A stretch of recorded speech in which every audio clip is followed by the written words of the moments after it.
18 साल बाद राहु का तूफान। मृत अवस्था से जागकर जीवित अवस्था में आए राहु। कुंभ राशि की 10 बड़ी भविष्यवाणी जो उड़ा देंगी आपके होश। दोस्तों, कभी कभी जीवन में ऐसा समय आता है जब ताकत होने के बावजूद इंसान को चुप रहना पड़ता है, सब कुछ जानते हुए भी सहना पड़ता है। और ठीक ऐसी ही स्थिति पिछले 4 महीनों से कलयुग के राजा राहु देव की है। सोचिए, राहु जो अपनी शक्ति और सामर्थ्य के लिए जाने जाते हैं, उन्होंने कुंभ राशि में प्रवेश तो किया, पर सभी तरफ से यही कहा गया कि राहु का साम्राज्य है, अब होगी राहु की सत्ता। लेकिन सवाल ये है कि वो साम्राज्य कब बनेगा, कब वो शक्ति दिखेगी। असल में पिछले 4 महीने राहु मृत अवस्था में थे। अब ज्योतिष की गहराई समझिए, जब कोई ग्रह अपनी 34 से 30 डिग्री के बीच होता है तो उसे मृत अवस्था कहा जाता है, यानी शक्ति होते हुए भी उसका असर सीमित हो जाता है। राहु भी इसी स्थिति में थे, मानो बंधन में कैद। लेकिन जैसे ही 2 सितंबर आएगा, ये सब बदल जाएगा। यही राहु जो अब तक मृत अवस्था में थे, वो उठेंगे, जागृत होंगे, बलवान होंगे और उनकी शक्ति दोगुनी होगी। राहु पहले वृद्ध से युवा होंगे, फिर कुमार और अंत में बालक की तरह अपनी गति में तेजी लेकर आएंगे। और जब ये अवस्था पूरी होगी, तब तक वो आपके जीवन को हिला देने वाले परिवर्तन दे चुके होंगे। जी हाँ, सच्चाई ये है कि 2026 की कहानी 2025 में लिखी जा रही है, 2 सितंबर से, क्योंकि राहु अपने बंधनों से आजाद हो चुका है, मृत अवस्था को छोड़कर उदित हो रहा है। और जब राहु उदित होता है तो वो सिर्फ असर नहीं देता, तूफान लाता है। दोस्तों, याद रखिए, सभी ग्रहों को हवा का झोंका कहा गया है, लेकिन राहु को कहा गया है तूफान। और ये तूफान अब कुंभ राशि के लिए चलने वाला है।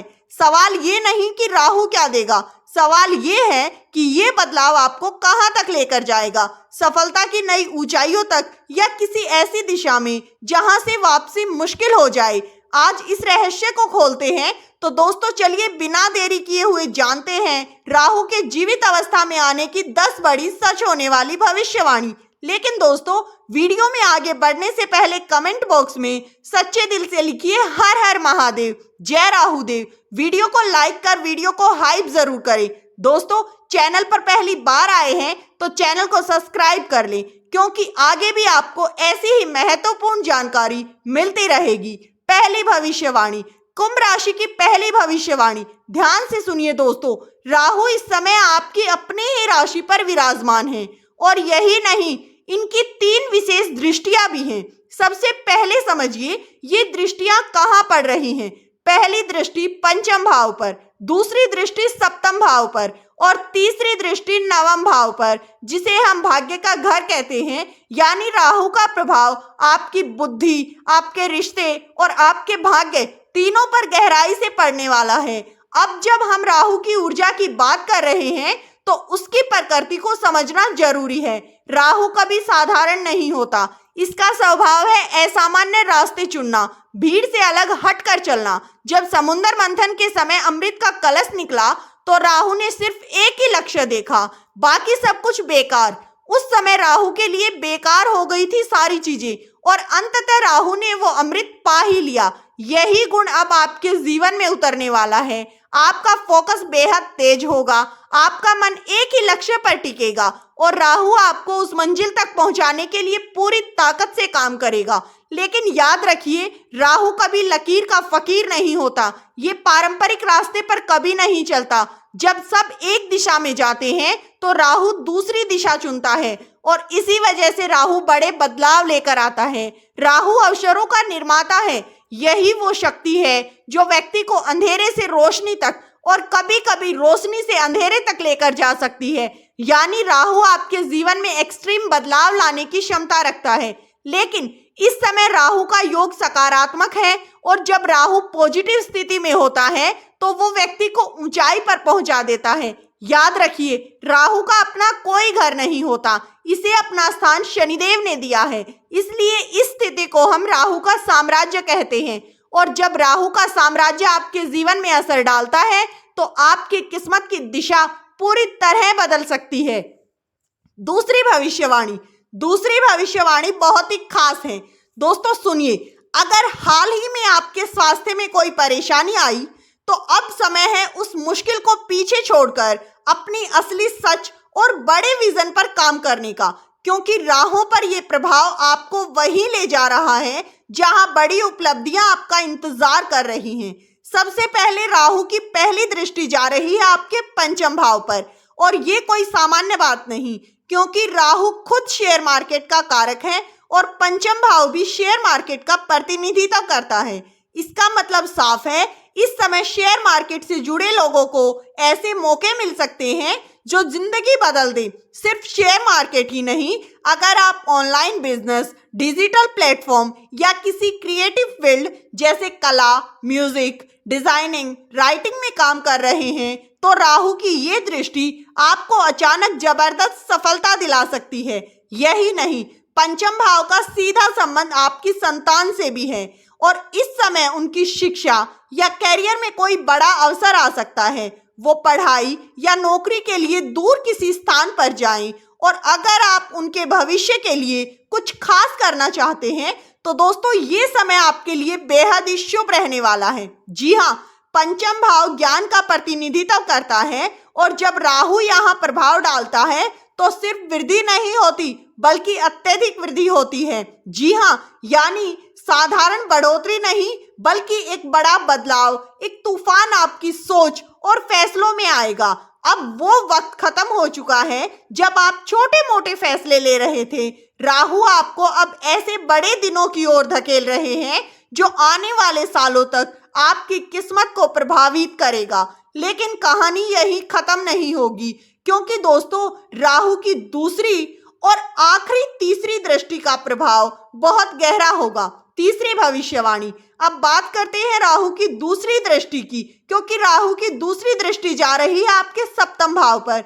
इसका असर और भी रोमांचक होने वाला है। समझते हैं इसका गहरा राज। अगर आप बिजनेस करते हैं या किसी बड़े काम से जुड़े हुए हैं तो ध्यान से सुनिए, राहु की दृष्टि का असर आपके लिए जबरदस्त बढ़ोतरी लेकर आएगा। वो रास्ते जो अब तक बंद थे, वो डील जो अब तक हाथों से फिसल रही थी, अब आपके सामने आने वाली है। राहु जब व्यापार पर नजर डालता है तो फिर बदलाव नहीं लाता बल्कि विस्तार लाता है। आपका बिजनेस एक नई ऊंचाई देने का समय शुरू हो चुका है। अब तक क्लाइंट नहीं मिल रहे थे, बड़ी डील अटकी हुई थी, तो तैयार हो जाइए, क्योंकि यही वो समय है जब भाग्य आपका साथ देने वाला है।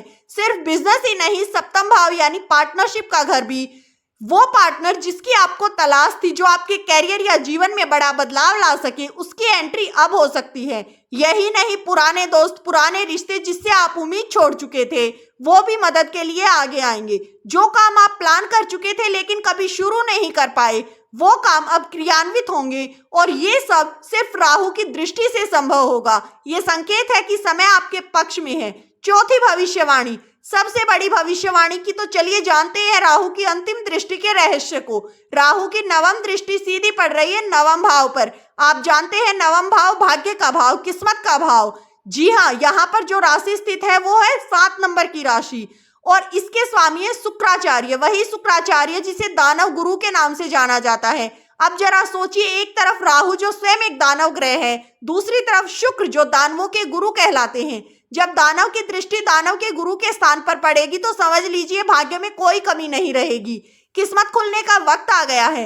अब तक क्या हो रहा था, मान लीजिए आपने 100 रुपए का काम किया, लेकिन आपको 40, 50 या 60 रुपए यानी मेहनत पूरी नहीं मिल पा रही थी। जी हाँ, इस समय पर भाग्य आपको पूरा सपोर्ट करेगा। आपकी मेहनत का पूरा परिश्रम आपके हाथों में आएगा। अब आधा अधूरा नहीं, पूरा हक मिलेगा, और पिताजी से जुड़े हुए कामों में आपको सफलता मिलेगी। बॉस के साथ, सीनियर के साथ संबंध खराब चले आ रहे थे तो अब टेंशन खत्म होगी। लेकिन यहाँ एक बात और जान लीजिए, राहु की जो सबसे बड़ी शक्ति है उसकी जीत। उसका एक ही लक्ष्य है, किसी भी तरह अमृत को हासिल करना, चाहे रास्ता कितना भी कठिन क्यों ना हो। राहु कभी रुकेगा नहीं, मानेगा नहीं, और यही मानसिकता अब आपको भी देगा। एक ऐसी आजाद लक्ष्य जो हासिल करने के लिए आप चाहे कुछ भी करें, आप नहीं रुकेंगे। जी हाँ, क्योंकि राहु अब आपको आपकी मंजिल तक पहुंचाने के लिए हर हाल में ताकत लगाने वाला है।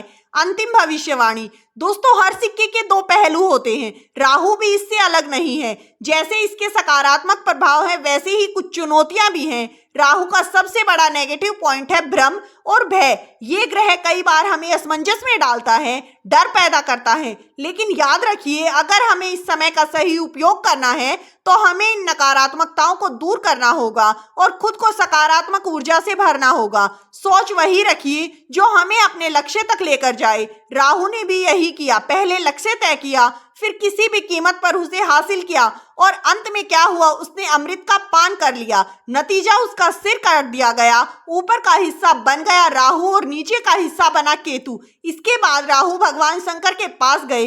भोलेनाथ ने कहा, राहु मैं तुम्हें अपने गले का हार बना लूंगा। यही वजह है कि अब शंकर भगवान के गले को देखते हैं तो उनके गले में मुंडमाला दिखती है। राहु इसीलिए दोस्तों हमेशा अपने लक्ष्य की तरफ नजर गड़ाए रखो। दोस्तों इस वीडियो में दी गई जानकारी अगर आपको अच्छी लगी हो तो वीडियो को लाइक कर हाइप जरूर करें। वीडियो किसी प्रकार का कोई दावा नहीं करता, वीडियो का उद्देश्य मात्र